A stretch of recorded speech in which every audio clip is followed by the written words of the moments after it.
করার লক্ষ্যে স্বদেশ বদলায় পৃথিবী বদলায় স্লোগানে তারুণ্যের উৎসবে নানা কার্যক্রম পরিচালনা করছে বাংলাদেশ আর্চারি ফেডারেশন।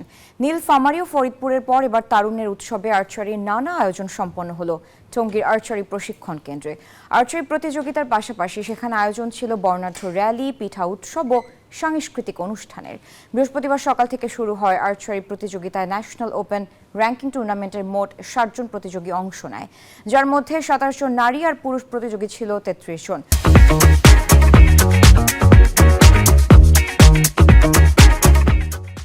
আগামী ১৬ থেকে ২৩ ফেব্রুয়ারি থাইল্যান্ডের ব্যাংককে অনুষ্ঠিত হবে Asia cup world ranking tournament. তার আগে আর্চারদের পরখ করার সুযোগ পেল আর্চারি ফেডারেশন।